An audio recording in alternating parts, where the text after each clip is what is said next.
தன்னம்பிக்கை கதைகள். Failure should not define you, but it can help shape you.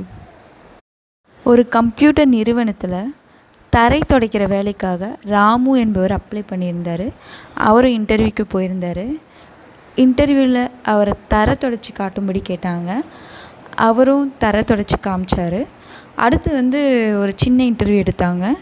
அந்த இன்டர்வியூக்கு அப்புறம் அவரோட இமெயில் அட்ரஸ் கேட்குறாங்க. அவரோட இன்டர்வியூ ரிசல்ட் அனுப்புறதுக்காக அவர் எனக்கு இமெயில் இன்டர்நெட்லாம் தெரியாதுன்னு சொல்கிறாரு. இமெயில் இன்டர்நெட்லாம் தெரியாமல் கம்ப்யூட்டர் நிறுவனத்தில் எப்படி வேலை தர்றதுன்னு சொல்லி அவரை அவமானப்படுத்தி அங்கேருந்து அனுப்பிச்சிட்டாங்க.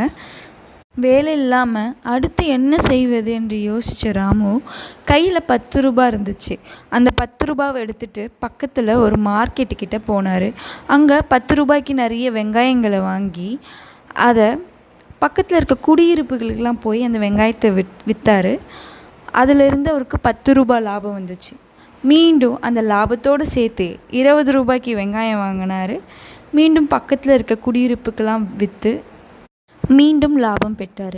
இப்படியே தொடர்ந்து செய்து ஒரு பெரும் வெங்காய வியாபாரியாக ஆயிட்டார்.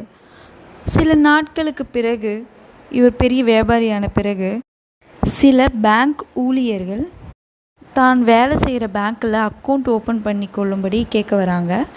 ராமு கிட்ட இமெயில் ஐடி கேட்குறாங்க. அதுக்காக ராமு எனக்கு இமெயில் ஐடி இன்டர்நெட்லாம் தெரியாது அப்படின்னு சொல்கிறாரு.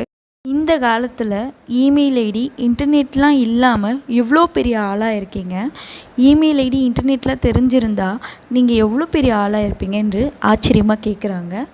அவர் கிண்டலாக அதெல்லாம் எனக்கு தெரிஞ்சிருந்தா ஒரு கம்ப்யூட்டர் நிறுவனத்தில் தரை துடைக்கிற வேலை செஞ்சிட்ருப்பேன் அப்படின்னு சொல்கிறாரு.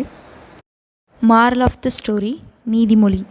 வாய்ப்புகள் விலகும்போது கவலைப்படாதே, எல்லாம் நன்மைக்கே என்று எண்ணி தொடர்ந்து முயற்சி செய்தால் மிகப்பெரிய வெற்றி உனக்காக காத்திருக்கும்.